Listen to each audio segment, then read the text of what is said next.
Namaste.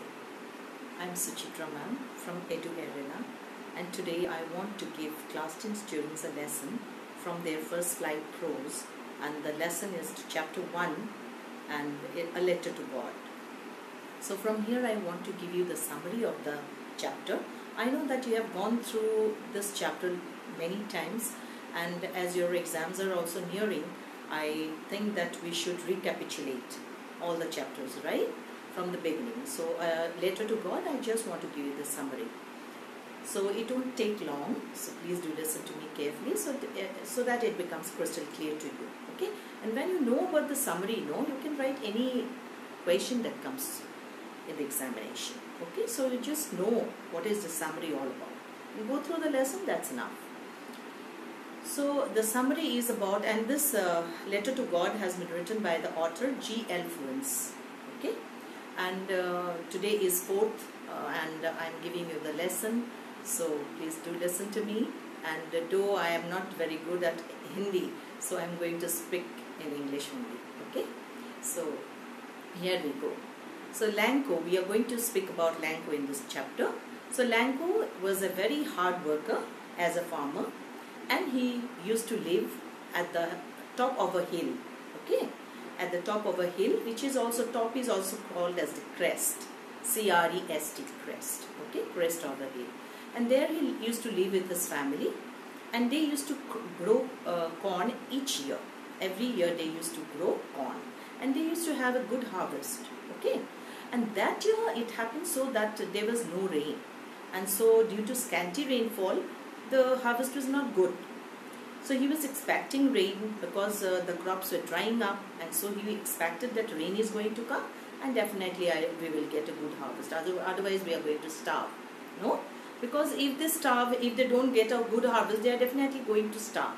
He cannot feed the young ones and his family. So as a result, what happened, he was hoping that God is going to give rain.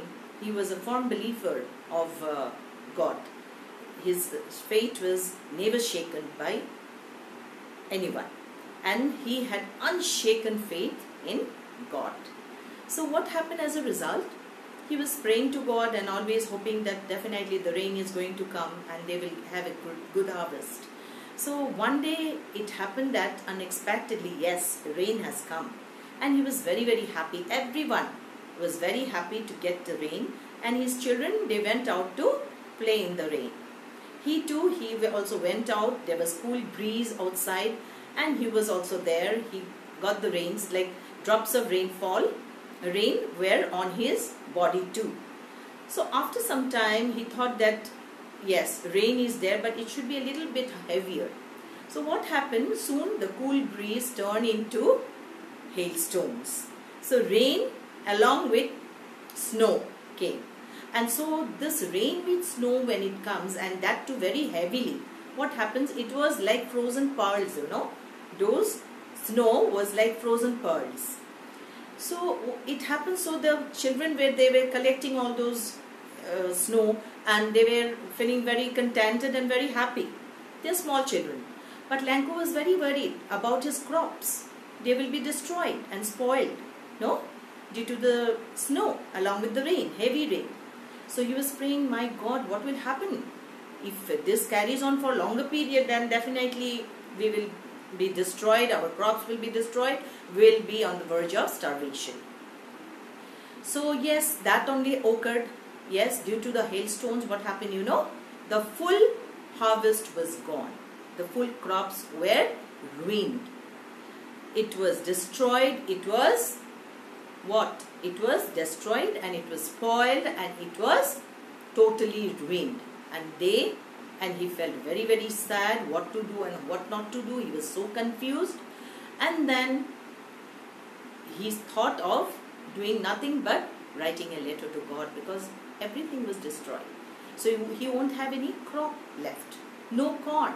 Yes, even a single leaf was not there in the plants. Okay, and flowers were destroyed, so they would get nothing. So that's why he wrote a letter to God, as he was a firm believer of God. So he wrote a letter to God, addressing God on the envelope, and he asked for 100 pesos because he can't go to anywhere except God. So God was his first priority. So he wrote it to God that please send me 100 pesos so that I can sow again. Yes, I can reap again, and then I will definitely again be on the same position which I used to be.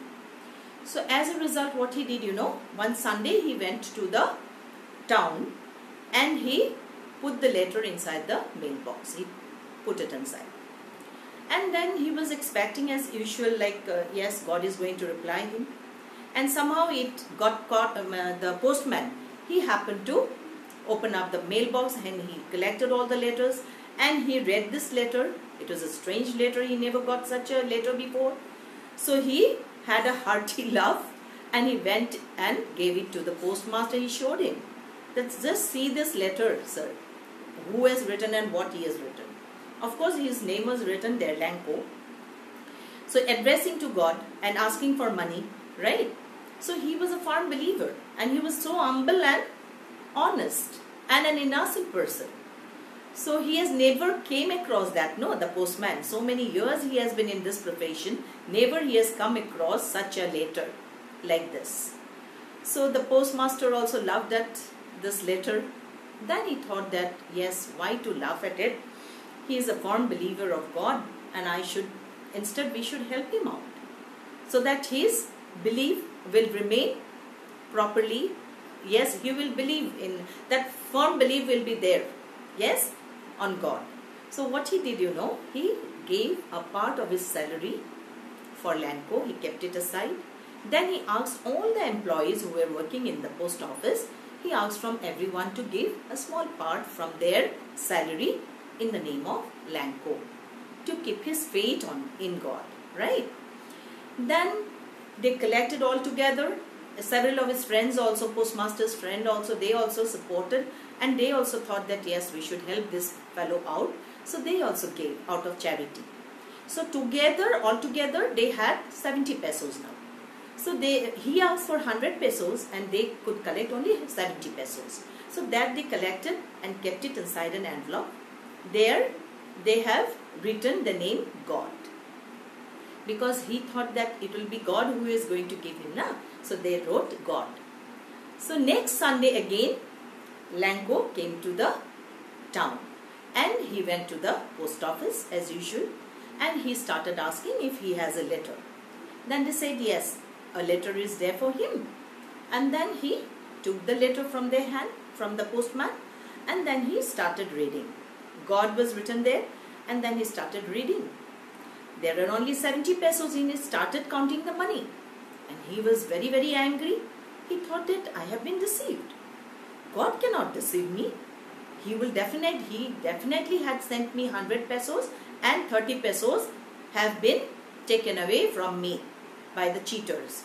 Whom he called the cheaters, He called the employees of the post office as cheaters.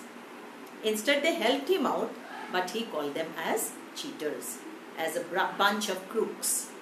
Okay.